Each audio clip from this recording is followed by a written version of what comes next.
Welcome to CASA Parenting. This is Lesson 7 on creating a healthy and safe environment. My name is Joylyn Allard. I am the therapist here at CASA, and I am joined today by Leslie Minton, the former children's program manager who helped develop this curriculum.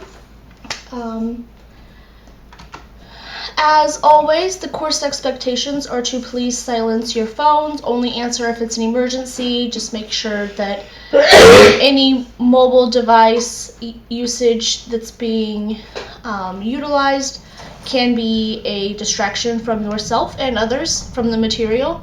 Participate in conversation and ask questions as you feel comfortable doing so, but do not monopolize the conversation, give others the chance to speak as well. Be kind and respectful of the instructors and other participants.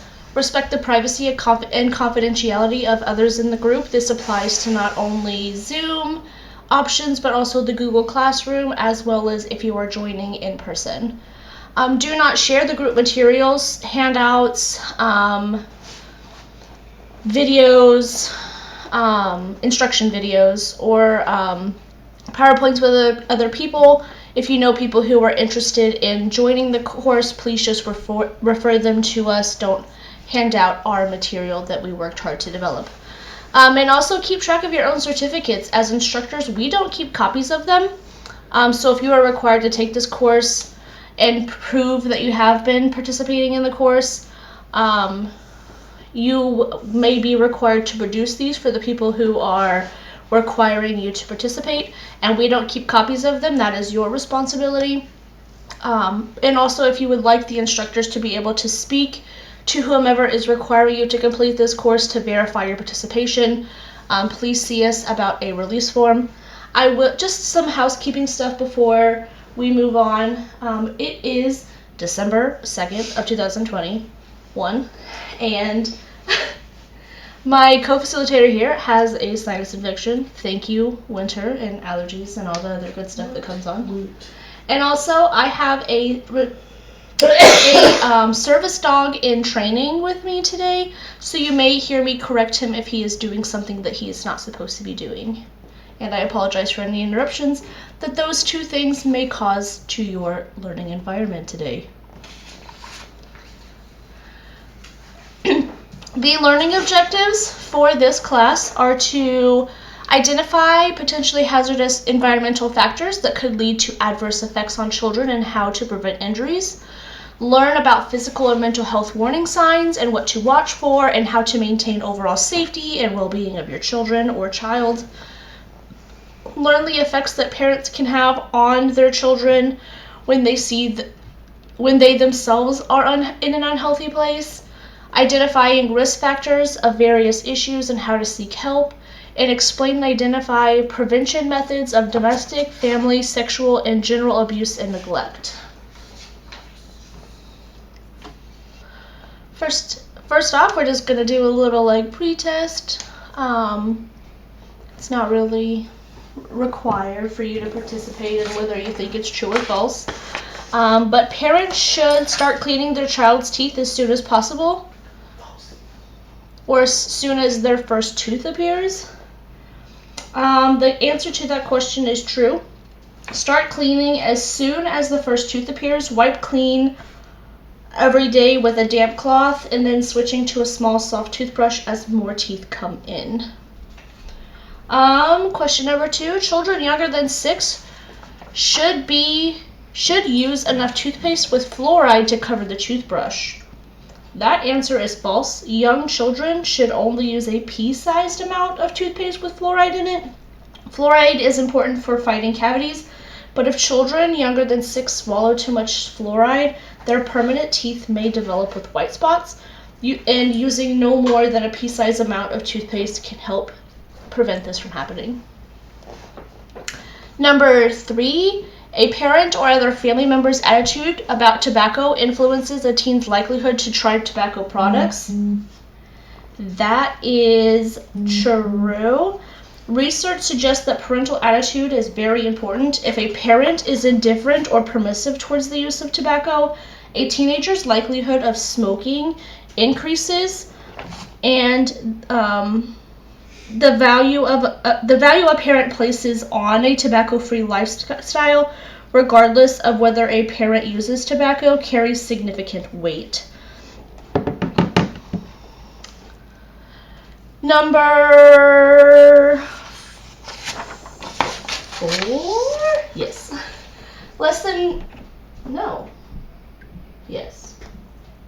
Yes. Number 4. Less than 25% of all rapes of females occur before the age of 18. The answer to this question, fortunately, is false. More than half, or 54% of all rapes, occur before the age of 18. So there's 25% is actually low, which is very unfortunate, and 22% of these rapes occur even before the age of 12. Question number 5. Birth defects are the leading cause of death in children and adolescents. The answer to this is false. In the United States, injuries are the leading cause of death and disability in children of all people, actually, age 1 to 44 years old. Most deaths among children and adolescents between the ages of 5 to 19 years old are from the following injury-related causes: motor vehicle crashes, all other unintentional injuries, homicide, and suicide. They're highly associated with these injuries are certain adolescent behaviors, such as physical fights, carrying weapons, and not using their seatbelts. Number 6, vaccines protect children against 9 potentially serious... I'm sorry. No, you're totally fine. So the answer to this is false. That vaccines protect against 12 potentially serious diseases: measles, mumps, rubella, diphtheria, tetanus, pertussis, polio, and influenza, and hepatitis B, chickenpox, hepatitis A. There's several, but in no way, shape, or form is CASA saying like you have to vaccinate your children. We're just presenting you with information, and this applies to all content that you may see. We're not saying like you're a bad parent if you do or don't do this. We're just providing you with information so that you can make the decision that's best for you and your family. Question number 7. Kids should wash their hands vigorously together for 20 seconds to remove germs. This is true. By the way, it's not just for kids. Everyone should wash their hands for at least 20 seconds to remove germs. Question number 8. For babies 6 months of age, sunscreen is the best defense against sunburn. This question, the answer is false. Your baby's best defense against sunburn is avoiding sun or staying in the shade. However, according to the American Academy of Pediatrics, sunscreen use on babies less than 6 months old is not harmful on small areas of baby's skin, such as their face or the back of their hands. Question number 9. Children should get at least 20 to 30 minutes of physical activity on all or most days of the week. That's false. It is actually recommended that children and adolescents participate in at least 60 minutes of moderate intensity physical activity, most, preferably all, days of the week. And finally, the question number 10. By the age of 20, the average woman has acquired most of her skeletal mass.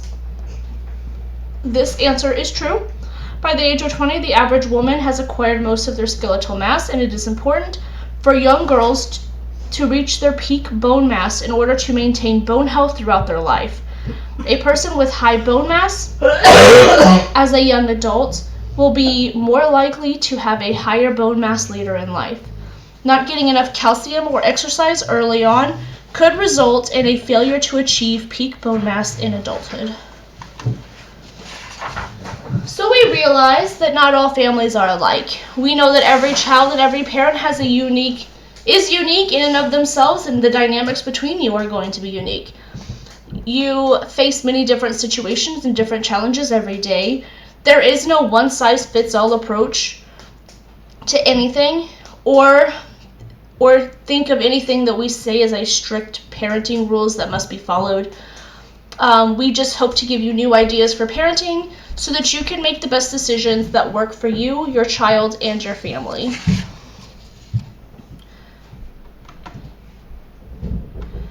Creating a safe and open environment. So this is going to start with like not yelling at kids.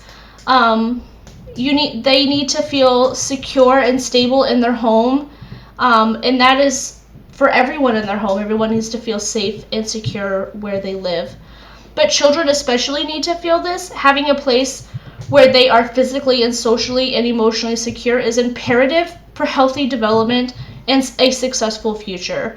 Children who feel a connection with their caregivers and their home go on to exhibit fewer at-risk behaviors later in childhood.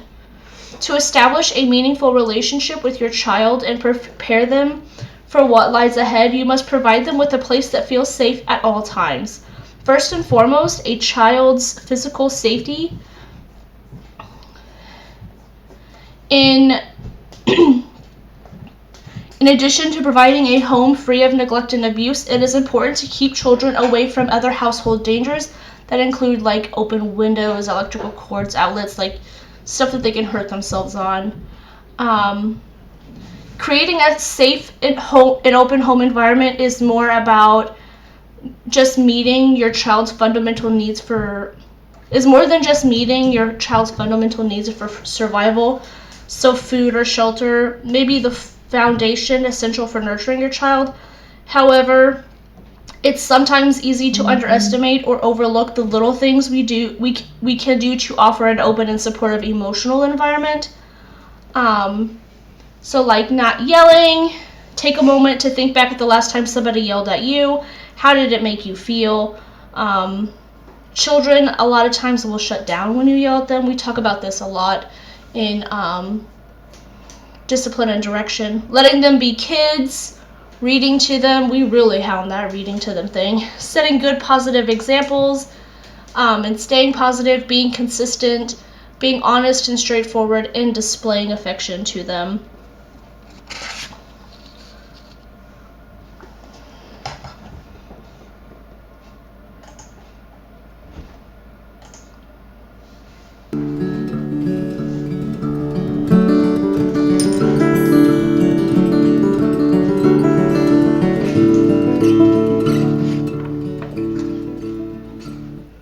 Every parent wants the best for their children. We use car seats, put up safety gates, teach our children to cross the street safely, and plan for their education. We do this because we want to keep our kids safe and ensure that they reach their full potential.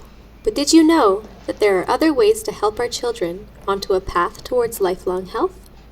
During the next few minutes, we're going to share with you some simple, low-cost tips on ways to protect your kids from health risks you might not have heard much about, and usually cannot see. Toxic substances in the home.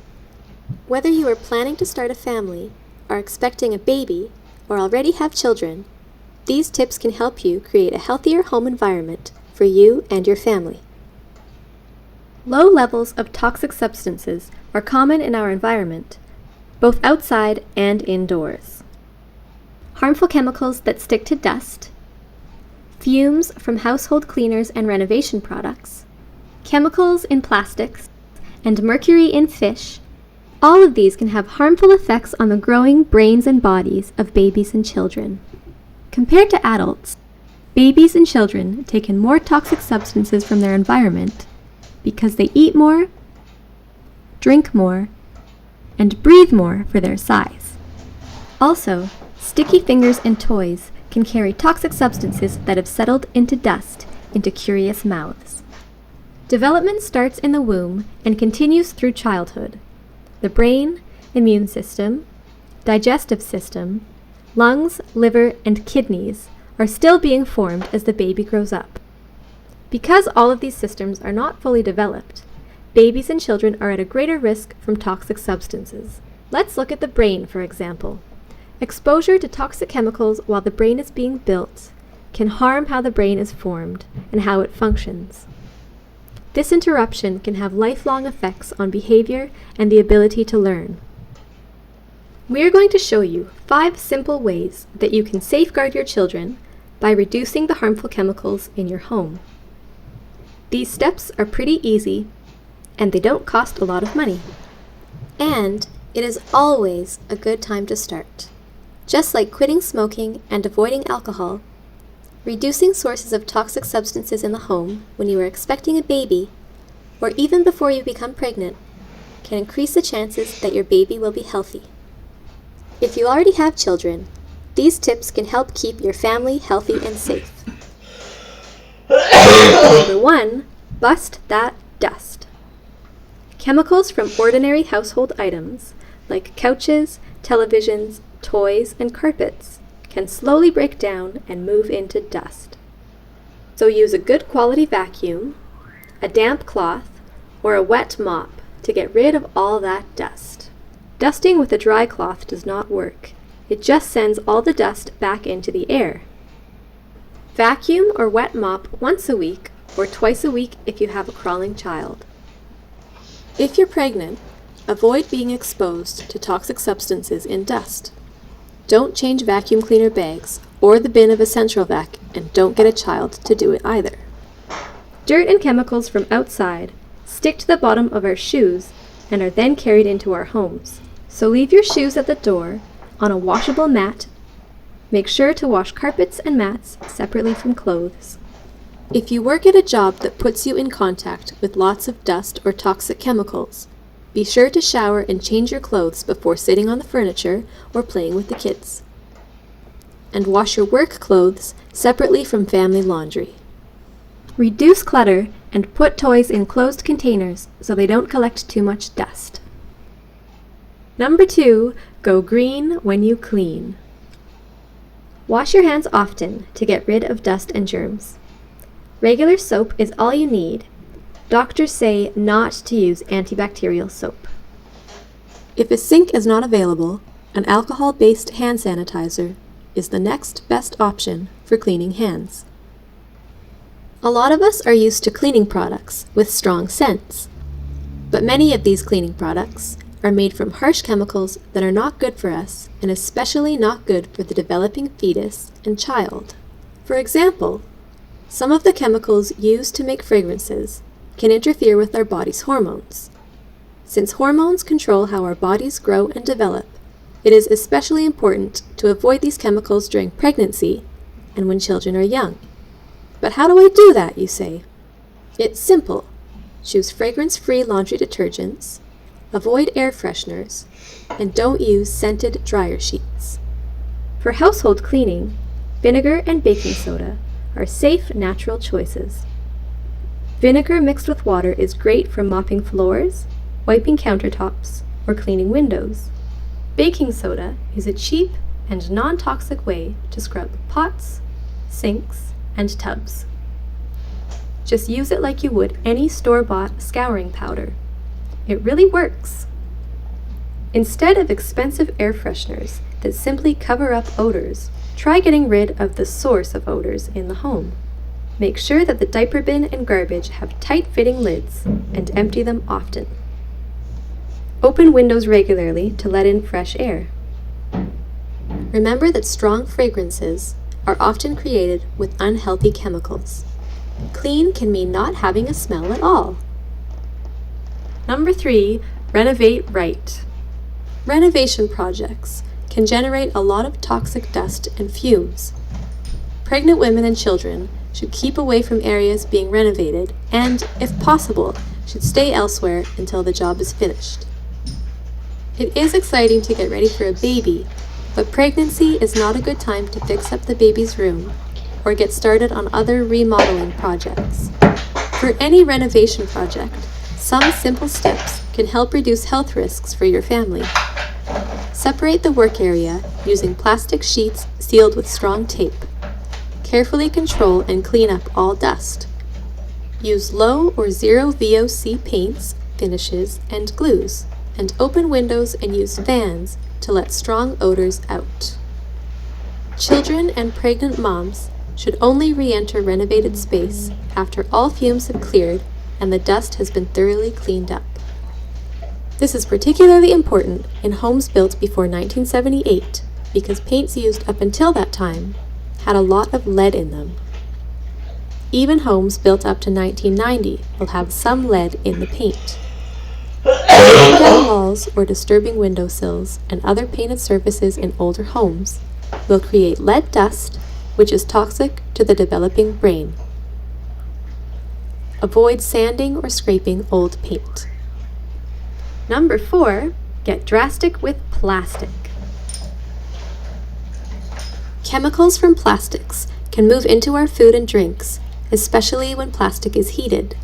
A child may also swallow chemicals when chewing on a plastic item. Certain chemicals in plastics can interfere with the body's hormones and have been linked to cancer and other health problems. Experts agree that breastfeeding is the best option for a baby. If heating up breast milk or other milk for your baby, avoid using any type of plastic container. To ensure even heating and avoid burns, never heat milk in the microwave. If you are using plastic to serve, wait until the milk is cooled before transferring it to a plastic container. Remember, heat makes it more likely for harmful chemicals to move from plastic into food. When using the microwave to heat other foods and drinks, don't use plastic containers or plastic wrap, even if the label says microwave safe. You can place a paper towel or a plate on top of your dish to control splatter. When storing food, use glass or ceramic containers whenever possible. Avoid teething toys, bibs, bath toys, shower curtains, and other items that are made of vinyl. This soft plastic, also known as PVC, has a strong smell when new and contains toxic chemicals called phthalates. Phthalates were banned from children's toys in June 2011, but you might still have older toys or teethers that contain them. If you do, put them in the garbage. Did you know that BPA, the chemical banned from plastic baby bottles in 2008, is used in the lining of most food and drink cans? Research shows that eating fresh or frozen instead of canned foods can reduce levels of this chemical in our bodies by up to 2/3. Number 5, dish safer fish. Fish is healthy and good for you, but some types of fish contain high levels of mercury. Mercury is harmful to the developing brain, especially before a baby is even born. So if you are pregnant, or when buying for your family, choose fish and shellfish that are low in mercury. Healthy choices include Atlantic mackerel, herring, rainbow trout, wild or canned salmon, tilapia, and shrimp. And if you are pregnant, be sure to avoid or eat rarely fish species that are high in mercury, such as fresh tuna, shark, and swordfish. If your family eats canned tuna, look for light tuna because it is lower in mercury than albacore, also known as white tuna. If you fish in local rivers and lakes, check your province or territory's advisories to see whether it is safe to eat. The reality is that we're all exposed to small amounts of harmful chemicals every day. But the good news is that parents can take simple steps to reduce the risks. Here's a review of the 5 tips we covered. Number 1, bust that dust. Number 2, go green when you clean. Number 3, renovate right. Number 4, get drastic with plastic. And number 5, dish safer fish. These 5 tips are great things to do in your home. We can also work to apply these tips in our communities, as consumers, and in childcare centers, schools, and playgrounds. Protecting a child is a shared responsibility. We can all contribute to creating healthy environments for kids.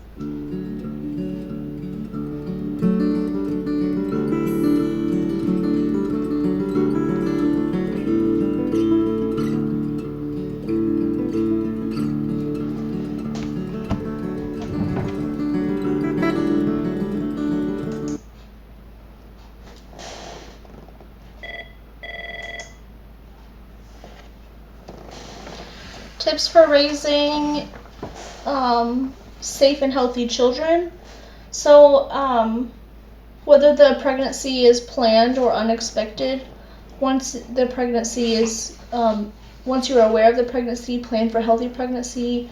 Make sure you are getting any prenatal care that you may need, that you're eating healthy, taking precautions and doing, like if you need to stop using drugs or alcohol or smoking, whatever that looks like for you. Know the signs of child development in the stages of child development to make sure that your kid is on track. Sometimes not being on track can be indicative. You have a call on line 2. April, line 2. Can be indicative of any sort of like issues developmentally, mentally, physically, that may need to be checked out by your pediatrician or physician. Get appropriate checkups and vaccinations. Once again, CASA is not here to say what you should or should not do. We're just providing you with information so that you can make decisions that are best for you and your family. They also have a lot of options when it comes to vaccinations. If you are on the fence about it, they can do altered vaccination timelines, meaning they'll still get their vaccinations, but it'll be a little bit later. They can separate the vaccinations out so that they're not all in one vaccine. Like, there's some different options that allows you some options that still keeps your child safe in those areas. You can also pick and choose. You don't have to do all of them. True. Protect your kids. Take steps to make sure your home, car, school, and other areas are safe. Use car seats and seatbelts for appropriate ages and sizes. Keep harmful substances or objects out of the reach of children. Be aware of signs of maltreatment, including abuse, whether it's physical, sexual, or emotional. Ask a trusted friend or family member to watch your kids if you feel yourself losing control or may need a break. Provide healthy meals and snacks. Eating right will provide the nutrients needed for your child to have energy, build strong bones, and fight diseases and conditions for babies.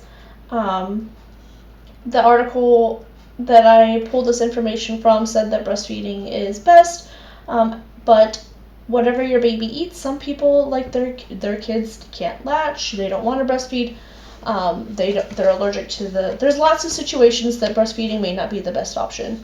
You just don't want to, but that's what the article said. As children grow, help them choose healthy meals and snacks. Pay attention to what and how much they eat. You'll help them stay on track and may uncover problems in which you were unaware. Keep your kids active. Like I said earlier, 60 minutes a day is ideal. Make sure that it's fun and safe and that they have active things to do as much as possible. Live a smoke, drug, or alcohol-free life. Obviously, those things can cause issues with addiction, health, various different things that can complicate the safety and health of a child. So if you smoke, drink, or use drugs and you would like to stop, we can offer you suggestions on how to seek out services to help you quit doing those things. Monitoring activities is the next one. Kids learn from family, friends, media, school, and more. Know who they spend time with, what they are doing, whether their activities are age appropriate.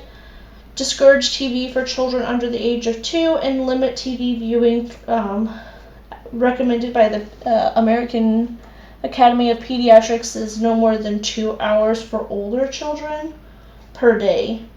And know how their schools promote health and safety. Teach your kids healthy habits. Help your kids develop and make healthy and safe choices every day. This includes like fastening their seatbelts, wearing helmets, sunscreen, brushing their teeth, washing hands, forming healthy relationships, and more. Make safe and healthy choices every day and show kids how to do it. So like role modeling those things. And finally, provide love and support. Kids need the support and love of family members and friends. Talk to your kids to help them understand how they can be healthy, safe, and happy. Find out what's going on with them and how making decisions and handling problems, or how they are doing it. Respond to their physical and emotional needs. It's important for kids to develop in a safe, loving, and secure environment.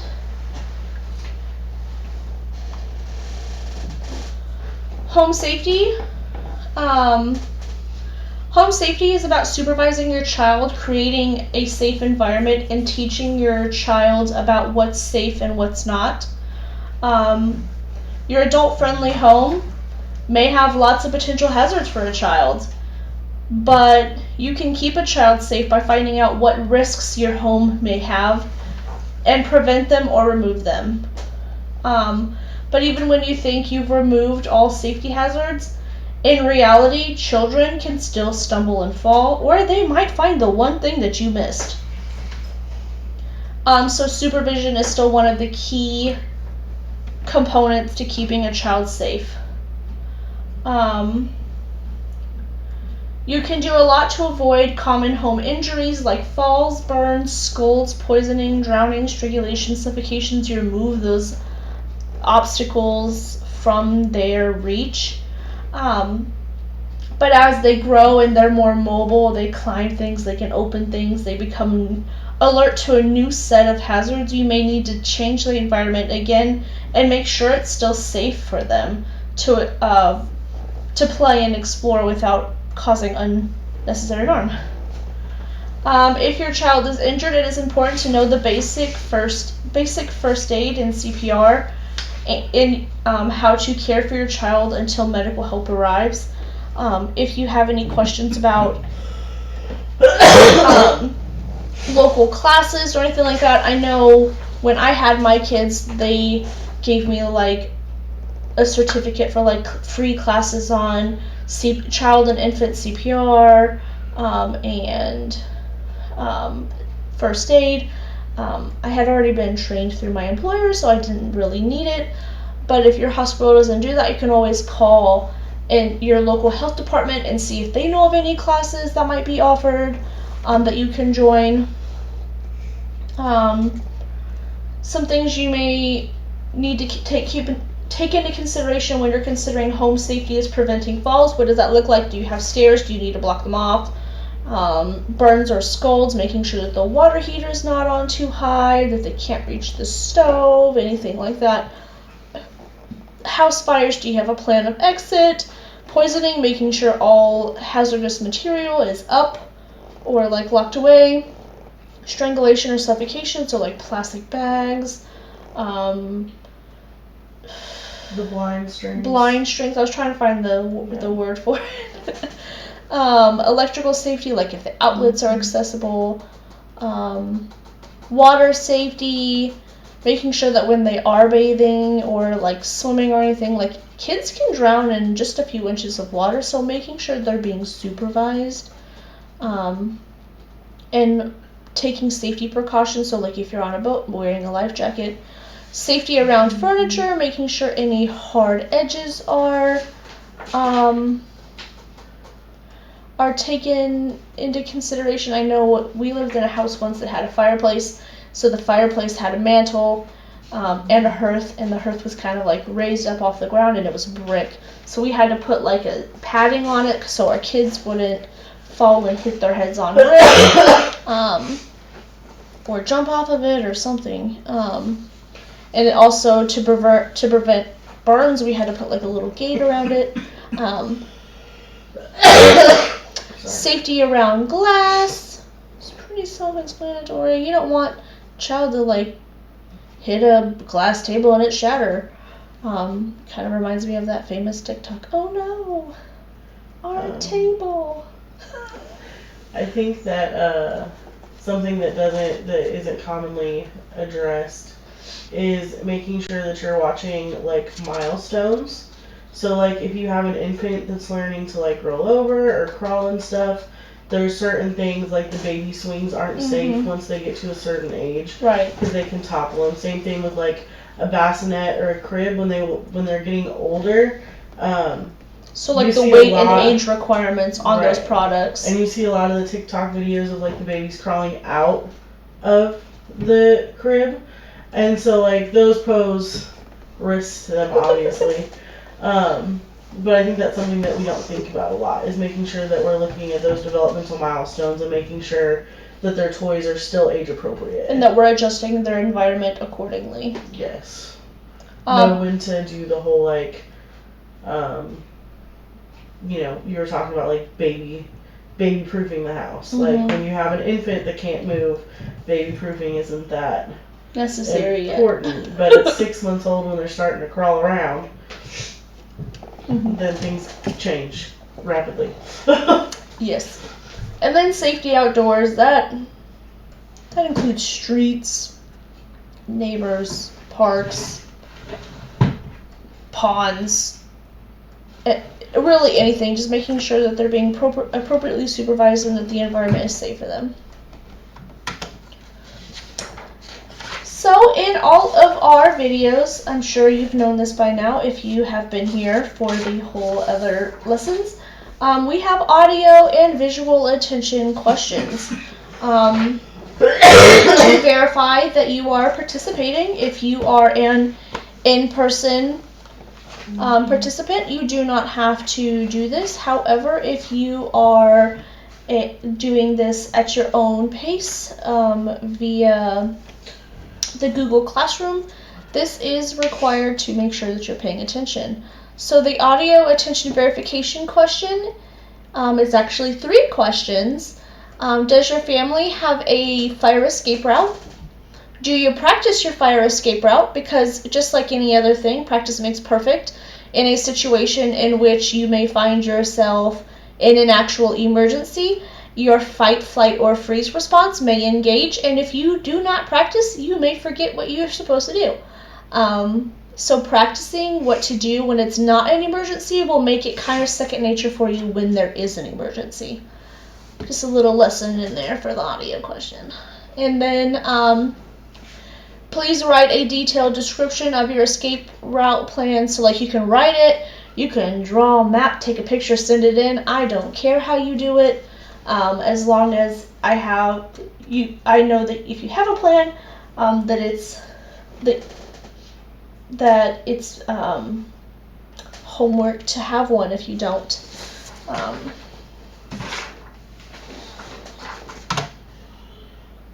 no. Okay, there we go. It took forever to change. Appropriate monitoring and supervision. Children need to be appropriately monitored both online, through social media, in messages, as well as what they're doing in their everyday personal, like their lives, just like in person, in real life, not just their online presence. Or their cyber presence or technological presence. I don't know. There's multiple different things that they could be on. The level of supervision and what they should have access to will depend on age and maturity level. So you're not going to let like a 17-year-old have to watch CoComelon all the time. Listen, my brother is autistic. And I watched Rugrats and Barney until I was like 16. Traumatic experience in my life. Children who, and that's another thing to take into consideration with the level of supervision, is developmental age or developmental ability, because they may be a grown adult who's not capable of taking care of themselves, so they may need a higher level of supervision.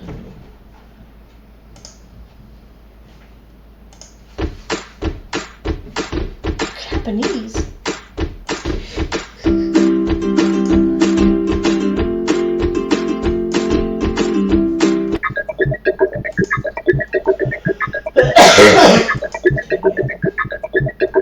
Parental supervision is a parenting technique that involves looking after or monitoring a child's activities. Young children are generally incapable of looking after themselves and incompetent in making informed decisions for their own well-being. For this reason, they require supervision, or at least some guidance or advice by their parents or another adult in loco parentis. The most basic form of parental supervision is required to keep children from hurting themselves or others, to keep them away from dangerous objects and situations. Very small children require continual supervision and care. Lack of this constitutes neglect. Some parents are not aware of the need to supervise children from 1-18. Guidance is needed until the child is aged 25, when the judgment centers have matured. Judgment is needed in making decisions that affect life and death decisions. The legality of the latchkey children's alone time varies with country, state and local area. In most of the United States, state and local laws typically do not specify any particular age under 18 when a child can be legally left without supervision.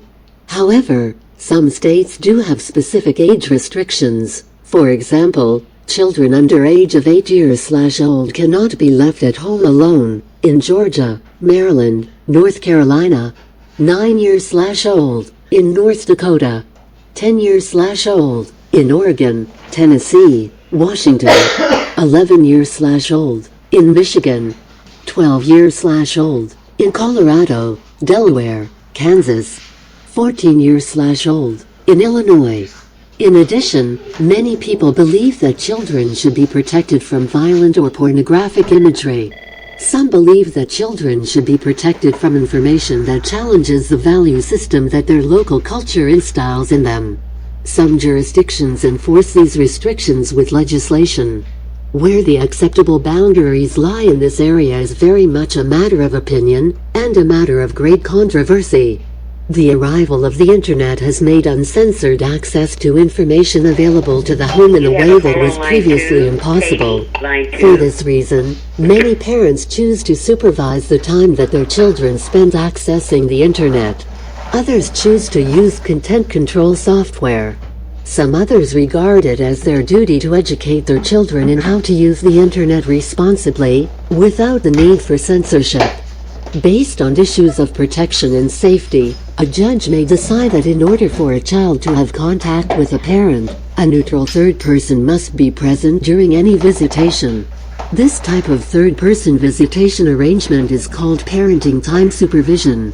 Supervised visitation allows parents in high-conflict or high-risk situations access to their children in a safe and supervised environment.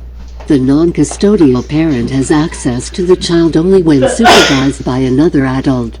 Supervised visitation is used to protect children from potentially dangerous situations while allowing parental access and providing support for the parent-child relationship. In most of the U.S. states, there is a law required that court-ordered parenting plans must set forth the minimum amount of parenting time and type of access, that is supervised/unsupervised, a non-custodial parent is entitled to have. According to the state laws and court guidelines, the custody supervisor cannot change the court order to make major modifications to the amount of parenting time and access. Only the minor changes or clarification of parenting time/access schedules or conditions, including vacation, holidays, and temporary variation from the existing parenting plan are allowed.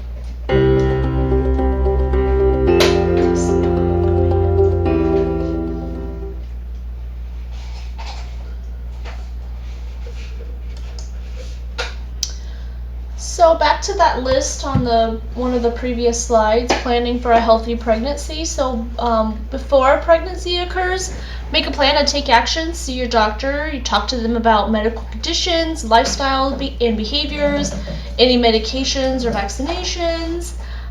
It's also recommended from an article that I found I'm not a doctor, so don't take anything as I say as concrete proof, but the article that I found said to take about 400 micrograms of folic acid every day, to stop drinking alcohol, smoking, and using drugs, and to get help if necessary. Avoid toxic substances and environmental contaminants. Reach and maintain a healthy weight. Get help for any violence in your family or relationship. Learn your family history, get healthy mentally, and then just have a healthy pregnancy. Men before pregnancy, it is recommended that you also be participating in making the plan and taking action. Prevent and treat any sexually transmitted diseases, which I'm assuming also goes for the women. Stop smoking, using drugs, or excessive amounts of alcohol, and get help if needed. Be careful of toxic substances. Prevent infertility. Reach and maintain a healthy weight. Learn your family history. Get help for any violence. Get healthy mentally, and be supportive of your partner. Being pregnant is very hard, and you're lucky you don't have to do it. I think that it is mentally hard on men. On men. Every woman I've known that's been lucky enough to have a partner while they're pregnant has put them through it. Put them through the ringer. You gotta make sure they're gonna be a good dad. You gotta do it. The girls in the grave, they'll get you. You gotta make sure they're worthy. Yeah. And then they can just sit there in the birthing suite like Thor with his hand summoning the infant. That's fantastic. I'm gonna picture that next time somebody has a baby. Don't make me laugh, I can't breathe. Okay, physical activity. It is recommended levels for preschoolers. So children aged 3 through 5 should be physically active throughout the day for their growth and development. Adult caregivers should encourage preschool age children to be active when they play. Recommended levels for school age children. Children ages 6 through 17 should get about 60 minutes or more of moderate to vigorous intensity physical activity each day. It can include aerobic exercises, bone or muscle strengthening exercises, at least 3 times a week for each of those activities. These 3 types of physical activity should be included each week for your child and adolescent. Aerobic activity, which most of your child's daily 60 minutes of physical activity should be aerobic activities, like walking, running, anything that makes their heart beat faster. In addition to encouraging them to do aerobic activities 3 days a week that make them breathe fast and their hearts pound. So next is muscle strengthening. Includes stuff like climbing, push-ups, etc. Should also be a part of your child's 60 minutes, at least 3 days per week. And then bone strengthening, which includes like jumping, running, should also be a part, at 3 days per week. I'd like to add that when it comes to like physical activity, it's not just important for like their physical health, but it's important for their mental health, and it's important for their emotional health because of the way that exercise affects the brain. Also, when you're looking at kids and you're first starting to wonder about like ADD, ADHD, those types of things, look at the activity level that they get throughout the day, because it may not be ADD or ADHD, it may just be that they're not getting the activity that they need. Or it could be dietary too, like they're getting too much. Too much sugar, too much caffeine. Yeah, my kids both are diagnosed with ADHD, and I tried all this stuff before I took them to the doctor, and I was like, okay, I changed their diet, I changed their activities, and they were still just rambunctious. Oh. Benefits of physical activity. Regular physical activity can help children and adolescents improve cardiorespiratory fitness, build strong muscles and bones, control weight, reduce symptoms of anxiety and depression, as well as any other mental health conditions, reduce the risk of developing health conditions such as heart disease, cancer, type 2 diabetes, high blood pressure, osteoporosis, and obesity. The consequences of inactivity can lead to energy imbalance, expending less energy throughout the day through physical activity than consumed in their diet, so they can increase the risk of being overweight or obese. The increase of risk factors for cardiovascular disease, including hyperlipidemia, which is like high cholesterol, triglyceride levels, Also, there's an increased risk of high blood pressure, obesity, insulin resistance, and glucose intolerance. There's an increase of risk for developing type 2 diabetes, increased risk of developing breast, colon, endometrial, and lung cancers, and can lead to low bone density, which in turn leads to osteoporosis. We know physical activity and good nutrition are important for student performance, academically, and growth and development, but sometimes we don't pay enough attention to sleep. Getting enough sleep and getting quality sleep have huge impacts on daily functioning, energy levels, and overall performance of students in both academics and their athletic extracurriculars. The role of physical activity on sleep may seem more obvious, but less obvious. Effects of poor sleep can surprise you, which can be poor vision. By getting kids more physically active, we can reduce their risk of myopia, which is nearsightedness, and improve their quality of sleep. Here are some tips to help you improve your child's sleep quality. Reduce screen time, especially before bed. Light pollution in their room, especially blue lights from TV, cell phones, alarm clocks, any type of screen, tablets, can trick your brain into thinking that it's still daytime, which will in turn impact whether your brain triggers the response to produce melatonin, which is a naturally occurring substance that, yes, they sell at Walmart and other places that you can take to fall asleep, which initiates sleep. Melatonin is responsible for initiating sleep. So if your brain is tricked into thinking, oh, it's still daytime, then you're not going to produce that melatonin to fall asleep. So reducing that screen time before bed may help. Encourage your kids to play outside or play more sports. Becoming more active or having sort of physical activity throughout the day may exhaust your body and your brain. So you're going to want to sleep. Have them do more chores around the house, like vacuuming and dusting. Cut back on caffeine and sugar, which can cause them to crash later, or keep them awake. Keep them comfortable and at a lower temperature at night. I think I read an article quite a while back that the ideal temperature for sleep, especially for like people who are trying to lose weight because your body's trying to like keep itself warm, is 66 degrees. Mm-hmm. And then sticking to a routine, having that routine in place may help your child's brain know, oh, it's time for this, it's time for that, and it's time for sleep.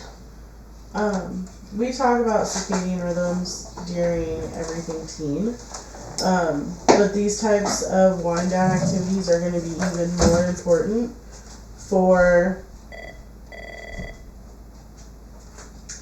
more important for your adolescents, because their natural sleep pattern is already interrupted. So you're still wanting to try to get them an optimal amount of sleep. So they're going to need to start doing these things probably a little earlier, because it's going to take them a longer time to wind down because their body is naturally telling them that it's not time to go to bed.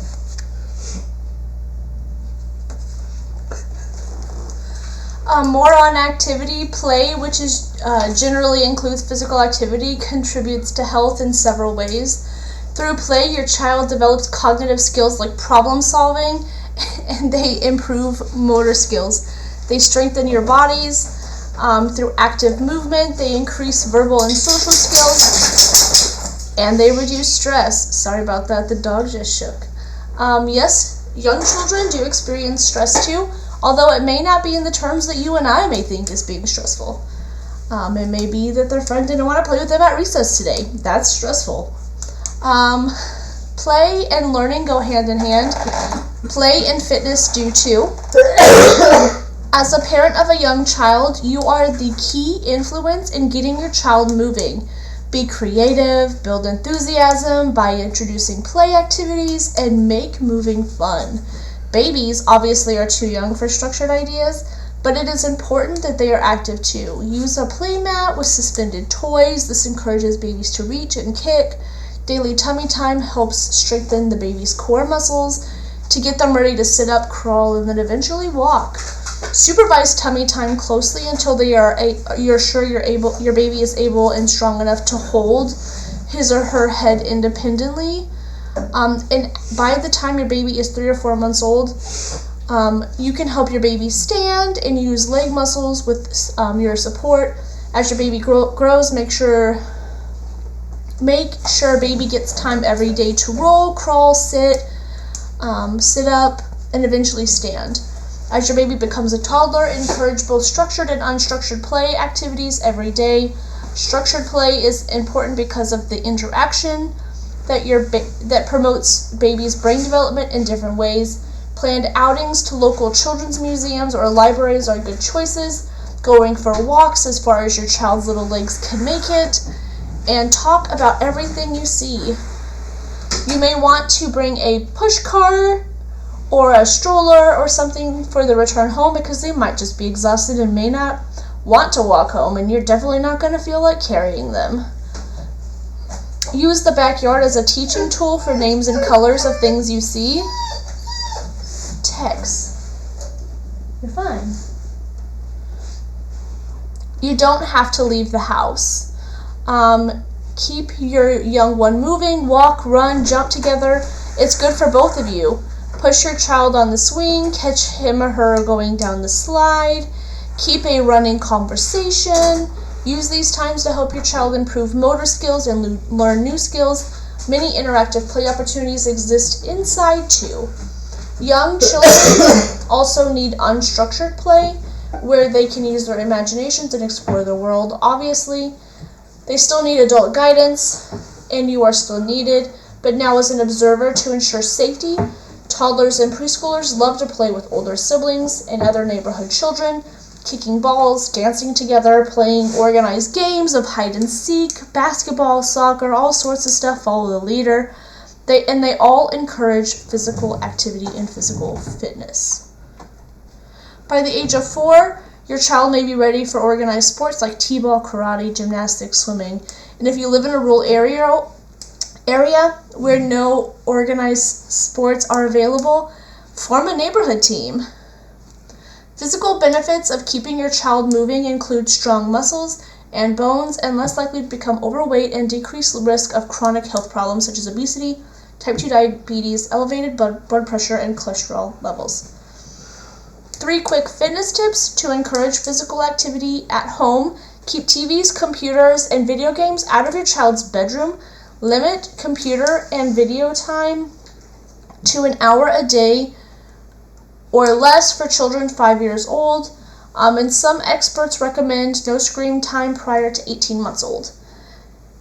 About 1 out of every 3 children is either overweight or obese in the United States. Poor nutrition, lack of physical activity, and other lifestyle issues account for most of the obesity issues in children. But it can also be due to a medical cause, so do not force excessive exercise or dieting on your child. Instead, talk to their pediatrician and learn what you should do if you are worried about obesity in your child. Your doctor can help you develop an effective plan. Plan physical active family events, like going to the zoo. That's a lot of walking, hiking, stuff like that. Help plan and participate in community events encouraging fitness. You model positive enjoyment of physical activity and time together as a family. In addition to burning calories and having fun, your child benefits in additional areas such as social and cognitive development skills. Sleep. I know we talked about this a little bit earlier, but adequate sleep contributes to your child's overall health and well-being. Children and adolescents should get the proper amount of sleep at night to help stay focused, improve concentration, and improve academic performance. Children and adolescents who do not get enough sleep have a higher risk for many health problems, including obesity, type 2 diabetes, poor mental health, and other injuries. They are also more likely to have attention and behavior problems, which can contribute to poor academic performance in school. And here's a little chart that tells you about how much sleep your child should get per age group. So from 6 to 12, it says they need about 9 to 12 hours of sleep per 24-hour period. And then from 13 to 18, about 8 to 10 per 24 hours. The data from a 2015 National and State Youth Risk Behavior Survey, which was a CDC study, showed that the majority of middle school and high school students reported getting less than the recommended amount of sleep for their age.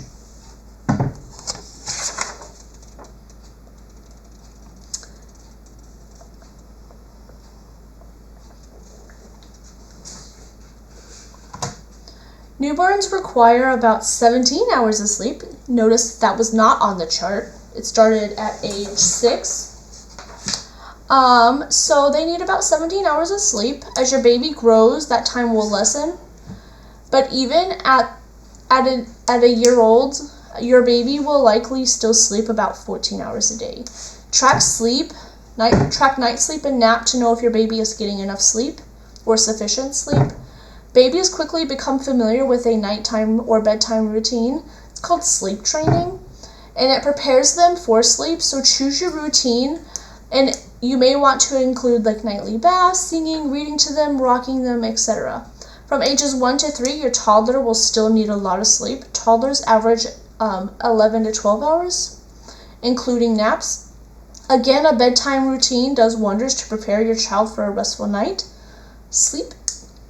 By this age, your child can brush their teeth and help put their pajamas on. Your assistance is still needed in both of those tasks to make sure that they're getting well done. But brushing their teeth and putting pajamas sends the message, if that is a part of your routine, that bedtime is imminent, so singing and then reading books and other routine habits can be helpful additives. As your child gets older, resisting nap time may occur. I know my kids resisted nap time for a really long time, to the point where like there was several weeks in a row where like they weren't sleeping at all at their nap time. They were just laying down. So I was like, maybe they're too old for naps now. So we nixed the nap time. But it's still a good idea for a child to have some quiet time during the day and allow your child to play quietly with toys or look at books. Even if your child resists napping, quiet time makes it more likely that a child will nap if they need one. And usually between ages 3 and 5, children will stop taking naps. And those naps can be lifesavers for us parents to get some peace and quiet and maybe an ounce of sanity back.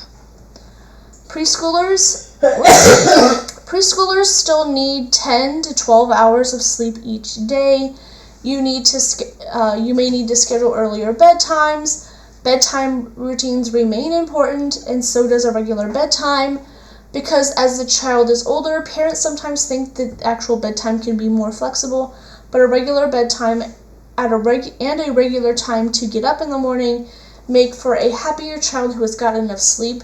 Adhering to consistent bedtimes on vacations makes even on vacations makes parents and young children happier. 3 sleep-related tips. Children who don't get enough sleep are more likely to be obese or overweight. Young children's needs are different. Some require more sleep than what is considered the average. If your child is gaining weight inappropriately, try adjusting his or her schedule to allow for more sleep. I think this is primarily because if you're awake for too long, your body requires more food to burn off energy, so you're eating more than necessary, and then when you eat more than you're supposed to, you're consuming more calories than you're using, and it can lead to weight gain.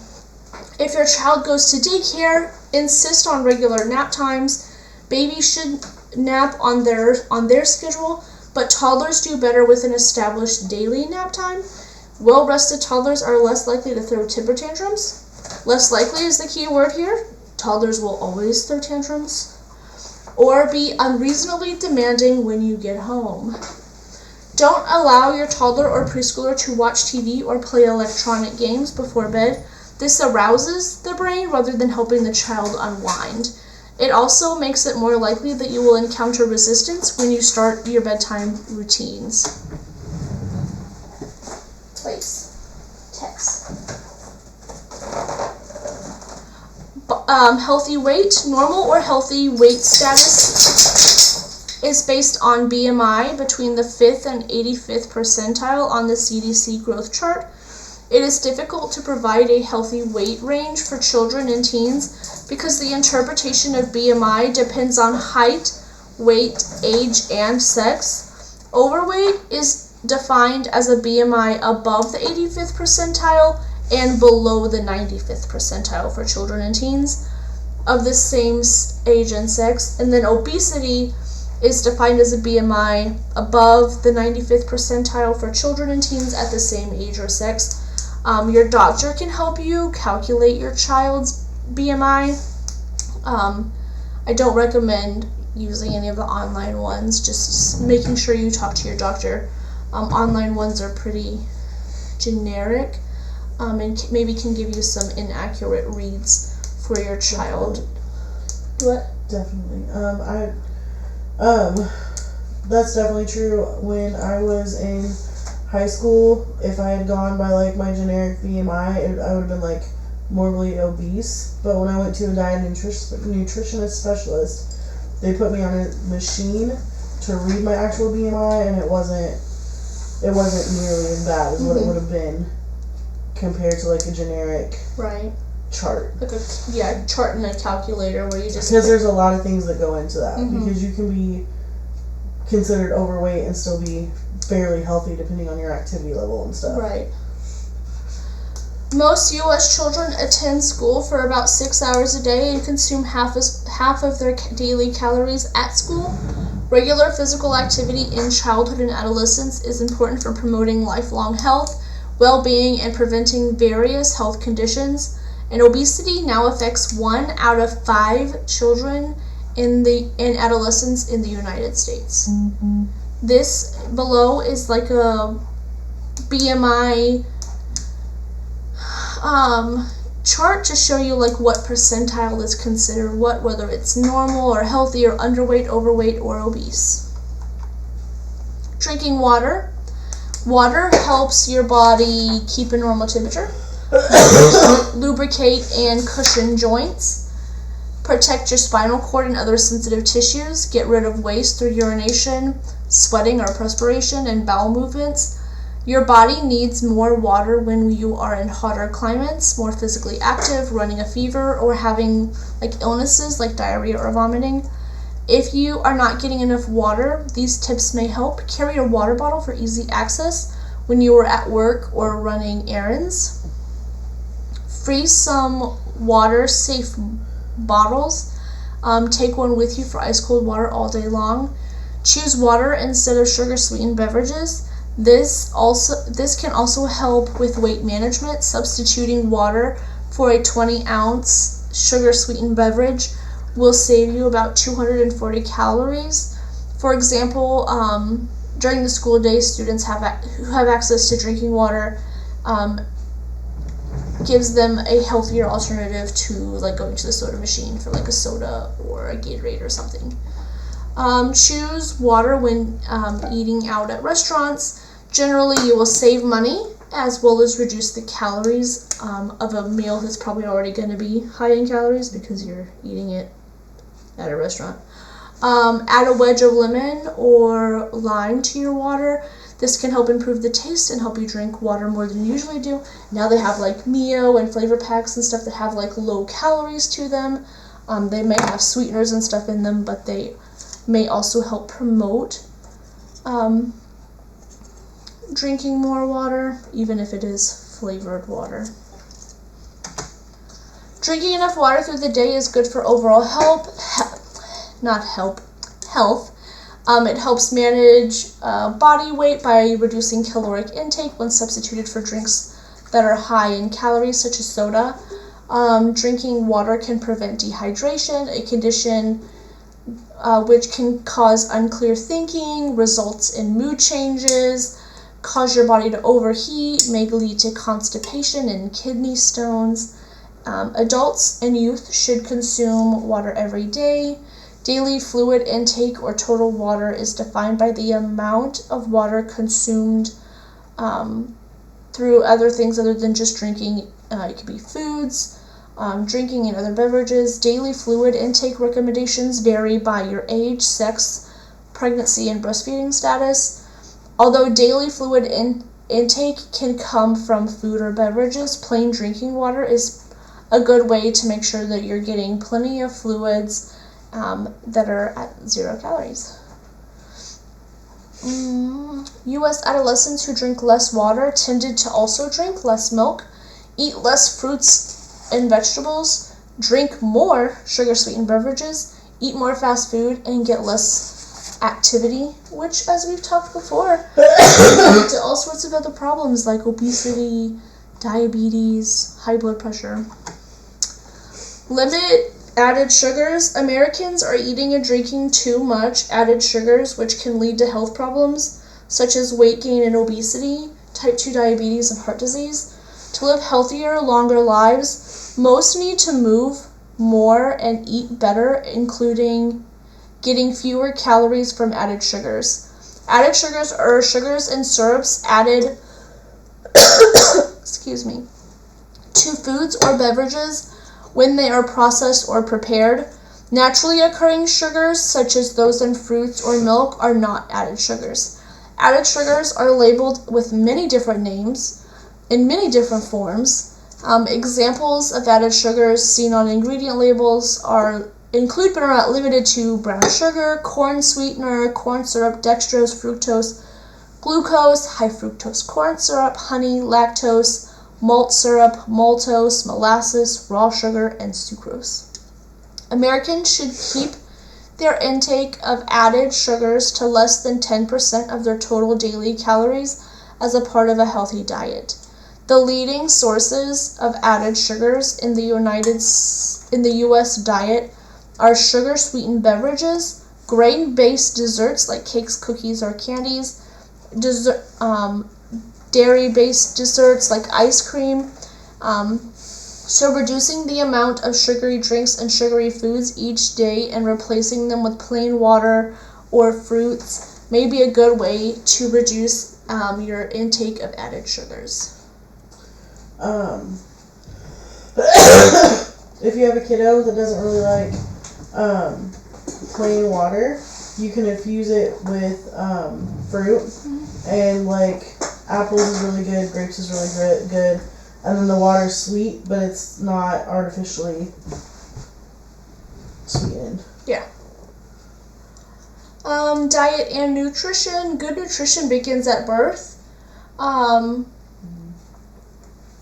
You very likely know that breastfeeding is what's recommended as being best for both you and your baby. That may not be the best choice for you and your family. But human milk has all of the nutrients, calories, and fluids your baby needs for good health.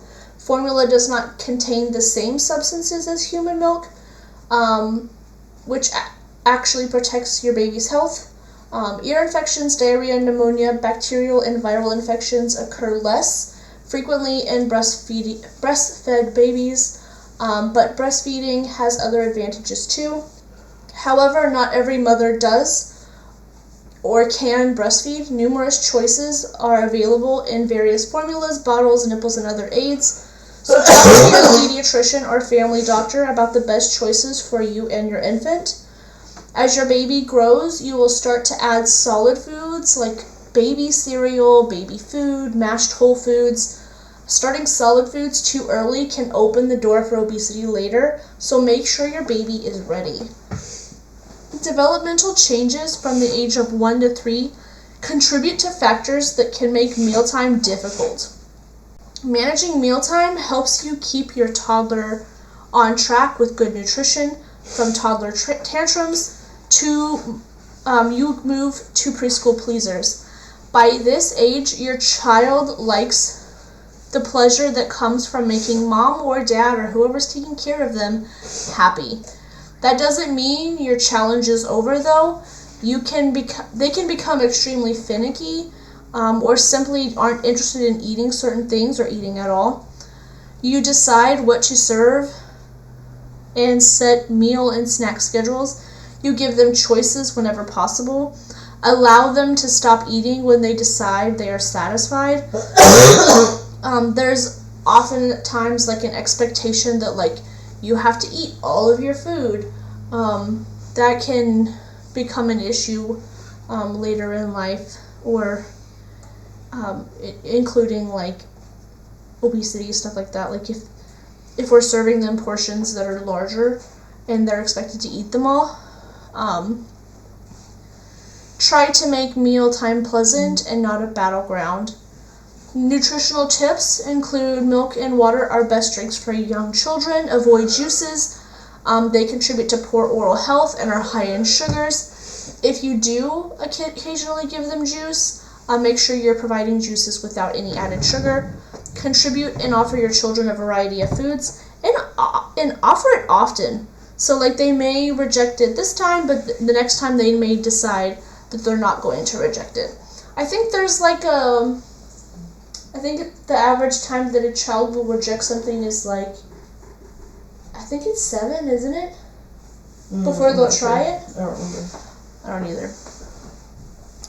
Involve preschoolers in preparing meal and setting the table as much as possible, and talk about and model nutritious choices. So my kid really freaking hates certain stuff. Like he hates tacos, he hates spaghetti, he hates chili. Anything that's really tomato based, like he really doesn't like it.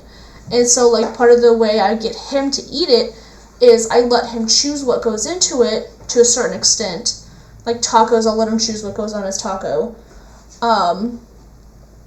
But with those other things, he helps prepare them. So he can help me cut things up, or put chopped onions and stuff, or help me set the table, or stir. He likes to be a little helper. And then he takes pride in it, actually. He wants to try it because he helped make it. They also have a lot of recipes to like hide vegetables, like zucchini, eggplant, some stuff that if you have a kid that really just does not do vegetables, they have recipes where you basically like chop it up real small or puree it, and it has the vegetables in there, but you can't really taste them. Yeah. And you definitely can't see them. Also, something that's helpful is when you're starting out baby foods, start with vegetables instead of fruits, because if you give them all the sugar first, then the vegetables are not going to taste as good because their palate is used to sugar. Yeah. Micronutrients are often referred to as vitamins and minerals. They are vital to healthy development, disease prevention, and well-being. Although they are only required in small amounts, micronutrients are not produced in the body and must be derived from nutrition. Micronutrient deficiencies can have devastating consequences. At least half of children worldwide younger than 5 years old suffer from a vitamin or nutrition deficiency. So these include iron, vitamin A, vitamin D, iodine, folate, zinc, etc.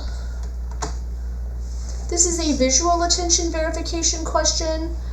Please write down the question and your response to turn in the Google Classroom. Pause if necessary. Vehicle passenger safety. So using car seats and seatbelts in a car. Know the stages of when Line 1, please. 80, line 1. of when your child should be doing which, whether it's rear facing, forward facing, booster seats, seatbelt. It's going to vary on your child's age, their weight, their height, and each state is going to have their own laws and regulations. And make sure that it's installed and being used properly. Seat children in the back seat and don't seat children in front of the airbag. Seat children in the middle of the back seat if necessary or if possible. And use proper restraints every trip. Parents and caregivers always model wearing the seatbelt for safety. There's a little image over here that tells you about what age each one goes by, according to the CDC. But if you're unsure, you can always go to your local law enforcement, fire departments, and they can help you install. Line 2, Leslie, line 2. They can help you navigate what that looks like in installing it.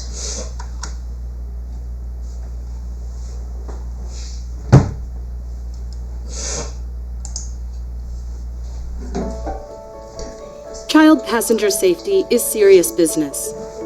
On the road, law enforcement looks for cars with improperly restrained children, just like they're looking for people who are speeding or driving under the influence. Saving lives is their top priority.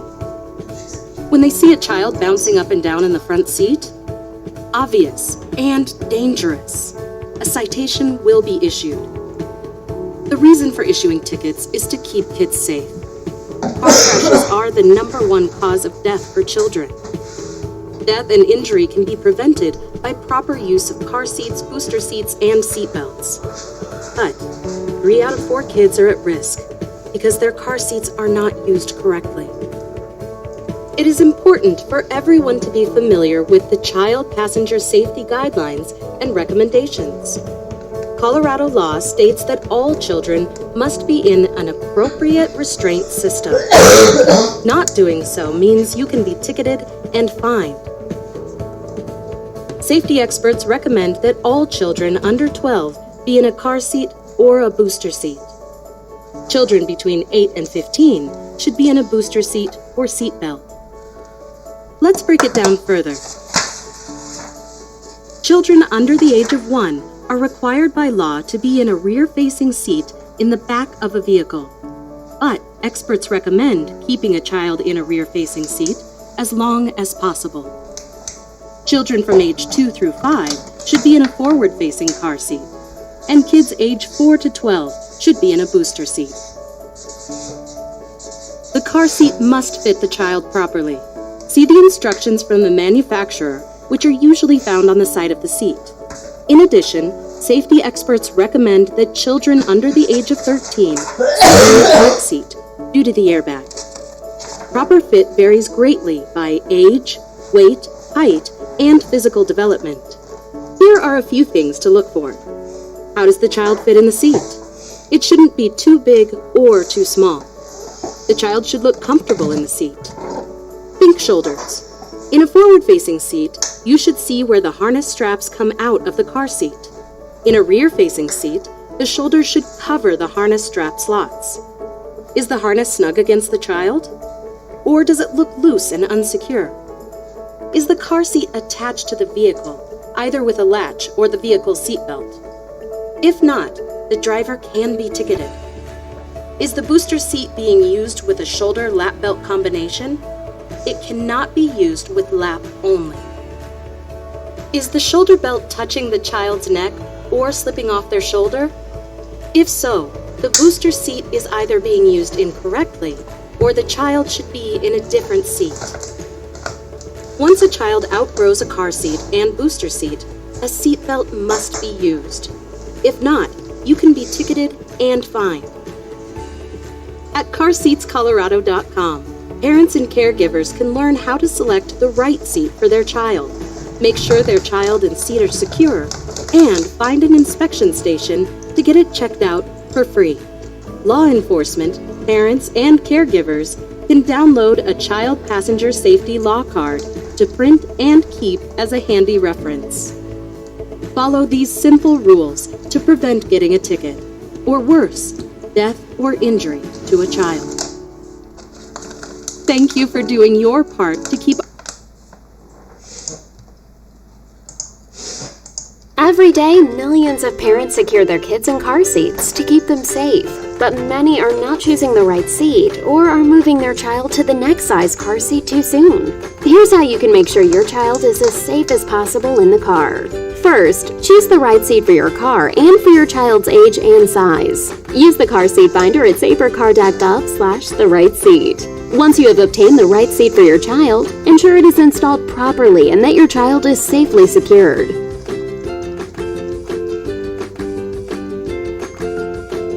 Remember, as kids grow, their car seat type changes. Keep checking their size and only move them to the next type of seat when they have outgrown manufacturer size limits. Children under age 1 should always ride rear-facing in an infant seat or rear-facing type of convertible seat. Keep children rear-facing as long as they fit, which may be until they are 2 or 3. Then they'll move to a forward-facing seat with a harness. Keep them secured this way until they outgrow the harness seat. From there, it's booster seat time. Keep children in a booster seat for as long as they fit, which for some children could be up to age 12. Then, once they're big enough for a seatbelt to fit properly, you can remove the booster seat. For seatbelts, proper fit is when the belt lies across the upper thighs and is snug across the shoulder and chest, not resting on the stomach or across the neck. And remember, keep them in the back seat until at least age 13. It's the safest place to ride. Make sure your child is in the right seat today. Log on to safercar.gov/the-right-seat to learn more.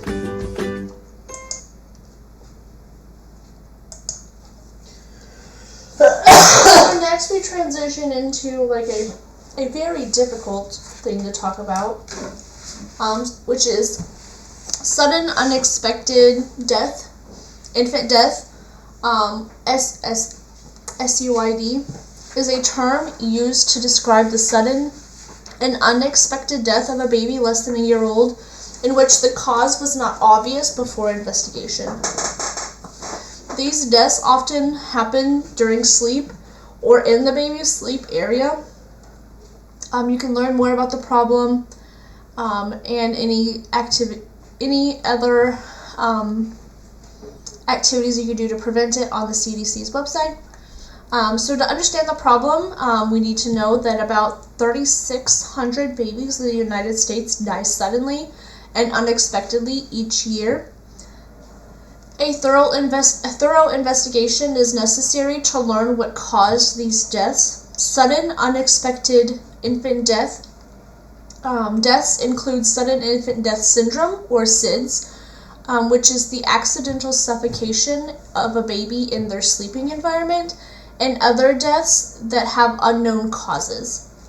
Although the SUID rate has declined since the 1990s, there are significant racial and ethnic differences that continue to be displayed in the statistics. Different practices in investigating and reporting SUID can affect the ability to reliably monitor the trends and risk factors at a state and national level. Additionally, because parents and caregivers do not usually see these deaths as they happen, investigators may not be able to get a clear description of the circumstances surrounding the death, which is sometimes very necessary for determining the cause. And a lot of times when this stuff happens, it can trigger some traumatic events, such as the involvement of Child Protective Services. So, one of the recommended things to do is to create a safe sleeping environment for your infant. Place your baby on his or her back for sleep at all times. That includes naps and at night. Use a firm, flat sleep surface, such as a mattress in a safety-approved crib, covered with a fitted sheet. Keep your baby's area, for example, whether it's a crib or a back bassinet, in the same room where you sleep until your baby is at least 6 months old, ideally until your baby is about a year old. Keep soft bedding such as blankets, pillows, bumper pads, and soft toys out of your baby's sleep area. Do not cover your baby's head or allow your baby to get too hot. Signs of your baby getting too hot include sweating or his or her chest feels hot. You may be thinking like, oh, well, I sleep with a blanket or I sleep with a pillow, but they don't really need a pillow. And if they need blankets, they make sleeper onesie things for those. Whether they're onesies or actual sleeper, like, what do you want to call them? You like zip them into it, but it's like a blanket. A swaddler? Yeah, that thing. Swaddlers. Hi, my name is Sharon Parks Brown, and I'm here with my colleague, Carrie Cottonbim. We are both scientists in CDC's Maternal and Infant Health Branch, which works to better understand sudden death in infants and ways to protect babies through safer sleep environments. We are both moms, and we're here today in an actual nursery, and we're here to talk about safe sleep environments for babies. You may not know that safe sleep environments are really important for the health and safety of babies. And this is important information not just for the parents, but for any caregiver. So whether that be grandparents, child care workers, babysitters, basically anyone who's going to be caring for an infant, this is important information for them to have. So today we are going to be doing some demonstrations of the key features of the safe sleep environment, and we've got a baby doll here with us to help us with our demonstration. We've got some members of our team who are working behind the scenes to answer your questions, so feel free to type those in the chat box, and we'll be answering those as we go along. And now we'll go ahead and get started with our demonstration. Do you want to start us off, Carrie?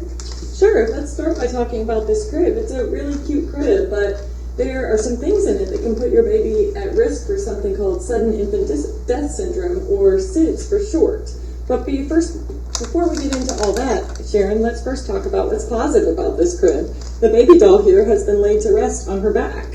Yes, so this is a really key point. According to the American Academy of Pediatrics, the safest way for babies to be placed to sleep is on their backs.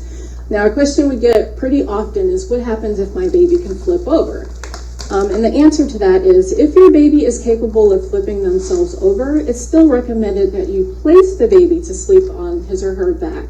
But if they do flip themselves over, it's okay at that point to leave them in that position.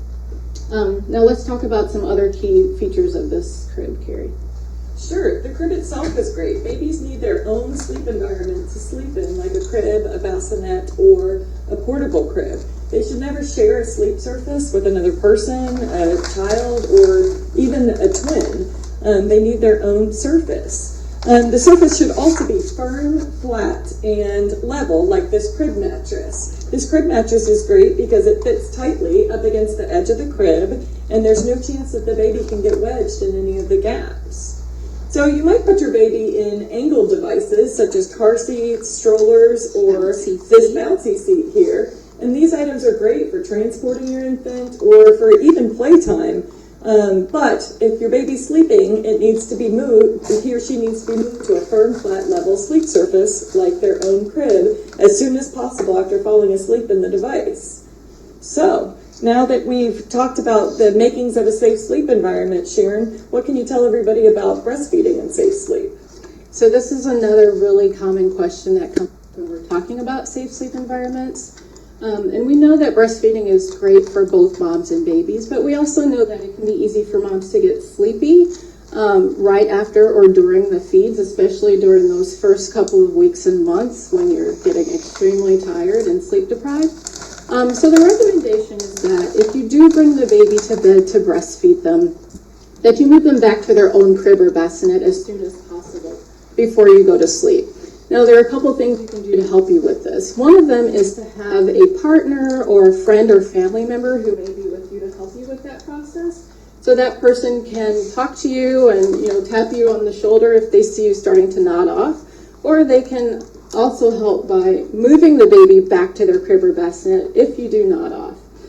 Now that may leave you thinking, okay, well, what if I'm by myself and I'm breastfeeding my baby? So in that scenario, if you don't have someone with you, just make sure if you bring the baby to bed to breastfeed and you do sleep, that you just move them back to their crib or bassinet as soon as you can after you wake up.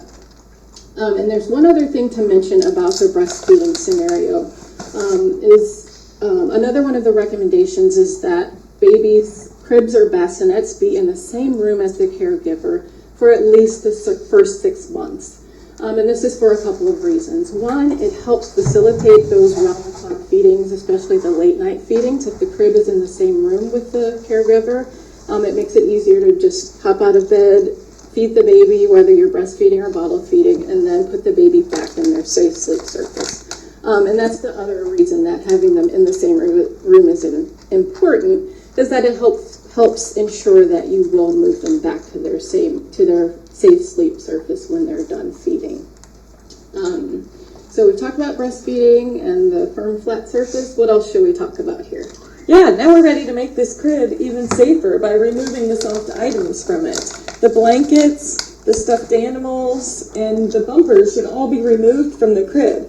The only thing you need in a crib is a flat-fitted sheet. Babies can get tangled in loose items, or soft objects can end up covering their nose and mouth, inhibiting their breathing. So make sure you remove this stuff from the crib. You can use your blankets. They don't have to go on the floor. You can use them to decorate the room. You can hang them on the wall or place them on the floor for supervised tummy time. And your stuffed animals make great decorations or also great toys. But none of these items should be placed in the crib. But now it's getting cold outside, and parents are going to be worried about keeping their babies warm. What can we do to keep the baby warm without any blankets in the crib? This is also another question that comes up a lot when we're talking about safe sleep environments and removing the soft bedding. So there are a couple things we wanted to point out. The first is that babies don't actually have to have a lot of bedding on them. In fact, they only need one layer more than what an adult would wear in the same room to be comfortable. And it's also actually dangerous for babies to get too overheated. So signs that your baby may be getting overheated are if the baby is sweating, or if you touch them on the chest here and it feels really hot, then the baby may actually be too warm and you may need to remove some layers. But back to your question about how to keep the baby warm as we're moving into fall and the chillier months and you've removed all the blankets. Some of the things you can do to make sure your baby is still warm and cozy but sleeping safely are to use something called a sleep sack or wearable blanket. So this baby is in a sleep sack here, and you can see she's got her toes all covered up and she's able to be warm and cozy, but she's still able to sleep safely. So now you can see we've got a clean crib, firm fitted flat surface.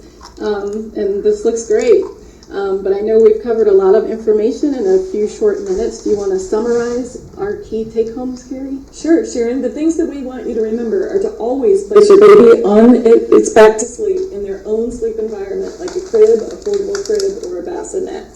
Make sure you remove all the soft and loose objects out of the crib, just like we did. And keep your baby in the same room as the caregiver for at least the first 6 months. Thanks. So that is all we wanted to share with you today. Thank you again for joining us. Hopefully you've had some questions answered as we've gone along. If you were not able to get your question answered, please feel free to go ahead and type those in the chat box. We'll be working throughout the afternoon to answer any questions that we haven't gotten to. And for more information, please go to cdc.gov/SIDS. Thanks.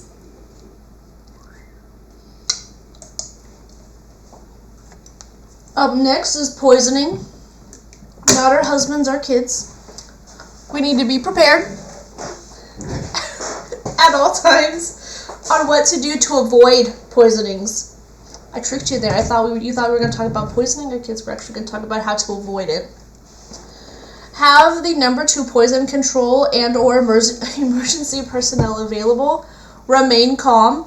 In this situation, like we talked about before, your fight, flight, or fleet response will kick in, which is why it's important to have those numbers posted where you can see them. Sometimes you can even find stickers that you can put on your bottles of poison, like your bleaches, your cleaning supplies, etc. And I'm pretty sure they're always posted on the label too, just probably really, really small so those stickers will stand out. If you do not keep it in an accessible place like the refrigerator or anywhere nearby. Wait, look. Yeah, you keep the number of poison control on the fridge. Oh, like on a magnet? I thought you meant if you don't keep the cleaning supplies in your refrigerator. I'm like, that is a really bad way. That's a good way to prevent. Yeah, that's a really bad way to prevent it. Okay. Actually, take the bleach out and put it in your cereal instead of the milk. Ugh, no. Okay. Don't put your cleaning supplies in the refrigerator. Put the number to poison control on your refrigerator. Call 911 if you have a poison emergency, if the victim has collapsed and is not breathing. However, if the victim is still awake and alert, please call 1-800-222-1222. That is poison control, and have the following information ready the victim's age and weight, the container or bottle of the poison if available, the approximate time of exposure to the poison, and the address to which the poisoning occurred. That's also assuming that you're doing it from the address that you're still at. If they have to call 911, you make sure they know where you're also located. Because it could be like, oh, we just left Grandma's house and kid drank some Windex thinking it was Kool-Aid. I don't know. The address where the poisoning occurred is different from where you're actually at. And stay on the phone and follow instructions from the personnel operating the emergency line or the poison control center. Be smart about storage. Store all medicines and household products up and away and out of sight in a cabinet where child or children cannot reach them. Use proper disposal. Bottles of stuff will tell you how to properly dispose of it. In medications, proper disposal usually means like taking them to like your doctor or the police station or sheriff's department, and they can do proper disposal.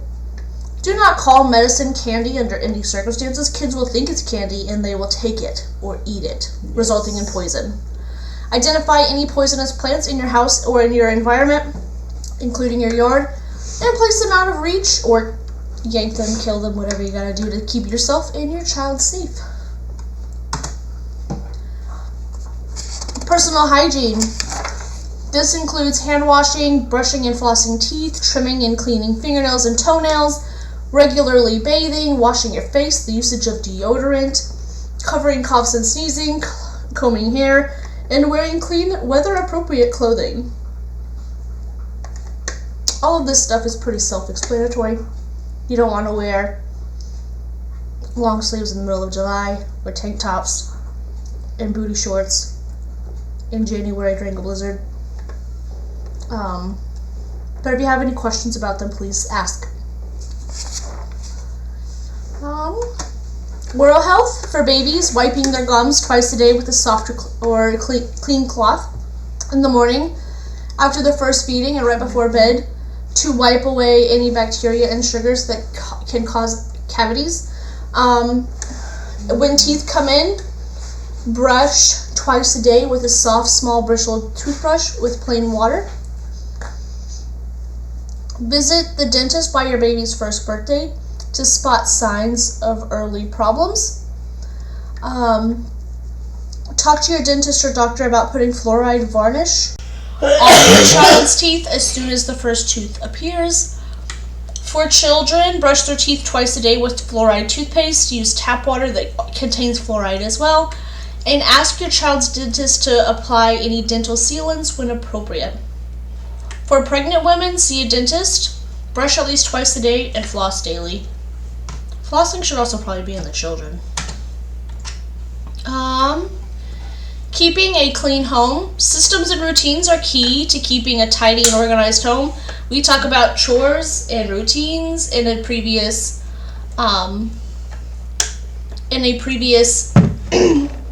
week, and have a safe place for everything, so they know where things go when they are tidying up. The less stuff you have, the less stuff you have to keep organized and clean, so living that minimalist lifestyle may help you out. And it's actually probably harder to keep a clean environment if you have a lot of junk. I hate to say it, but like, anyone ever seen an episode of Hoarders? It's impossible to keep that house clean. There's too much stuff in there. It is. Regularly get rid of toys and clothes that children have outgrown. Throw away broken things like, oh, I'll fix it later. No, you're not. Let's be honest. It's going to sit there for 1,000 years. It's not going to get fixed. You're just going to buy a new one to replace it. Just toss it. Or recycle it or whatever you need to do. Unless you really are going to fix it, and then, maybe you can keep it for a couple days. Or until you can fix it. Maybe it's something really expensive. Anticipate common messes, and have a plan and products to deal with them. Revisit your definition of tidy, because sometimes, you're really over compulsive about the way things should be done, or under compulsive of the way things should be done. So what that looks like for it to be like a realistic definition of tidy for you and your family, because like I know when I was younger I would always babysit for my friend and her parents, and to them their house was tidy. To me, I wanted to clean it all. And I think eventually my friends were just like, my house isn't messy, it's just lived in. And work with your child, not against them. So like, giving them options, giving them time limits, having a set chart, set them up for success. Tips for keeping a clean home: establish playtime rules, like toys stay here, etc. Everything has its own place. Let kids earn their toys back. So like if they lose their toys, let them earn it back by, if you do this chore, you can have it back. Let children take turns being the boss for 10 minutes when it's cleanup time. So like it's kind of like us directing our kids when they're cleaning the room, like, okay, now clean this, now clean this, now clean this. Like, let children do it so they can get some experience on what it looks like to actually be in charge of cleaning a whole room, and they can see it from our perspectives. Whatever the vacuum touches goes in the garbage. Create put-away baskets. Choose your battles. Some things you're not going to win. One decent space can save your sanity. Teach your kids to clean properly. Make it a singing and dancing party. Like, anyone in preschool ever sing that song, like, clean up, everybody, everywhere? Like, making it fun. Downsize toys and knickknacks. Make daily sweeps. So that's not sweeping daily, that's just like doing daily rounds to see what needs to be cleaned. That way it's not like everybody and everything has to be cleaned on Sunday. That's a lot of work in one day. And then organize well.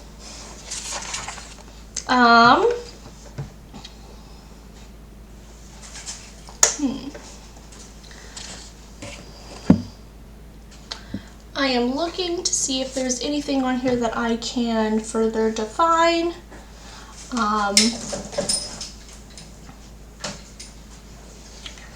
When it comes to choosing your battles, being a parent is hard to keep. It's hard.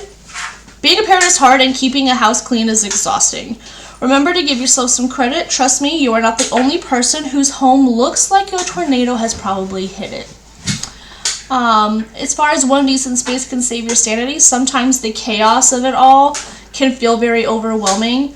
So to create a safety zone for yourself, pick one spot that you can control in your home, and then when the chaos hits the rest of your house and it gets to you, you can go to a safety zone where it's clean and it's maybe your laundry room is your safety zone. Probably not for me, because laundry is a never-ending thing. Or maybe like your bedroom, because you can keep it clean. Kids aren't allowed in there, or something like that. Doing daily sweeps. Did you lock yourself out? I think so. I don't. Did you?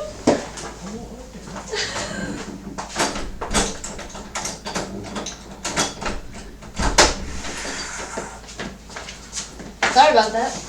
It was not locked. I don't know what happened. I think the doorknob just needed to be turned pretty far. And then making daily sweeps.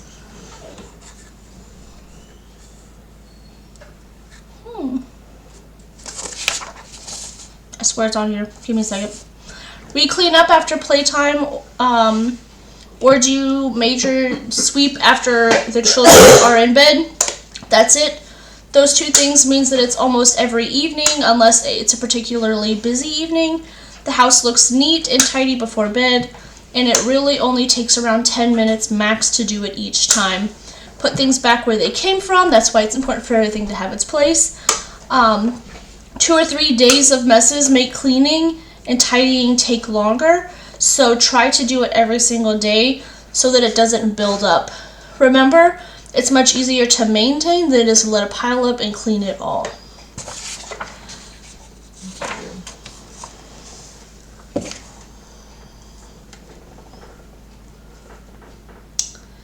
That is all of the time we have to record today. If you would like to join us, the next video will start on creating a positive home. I will see you next week.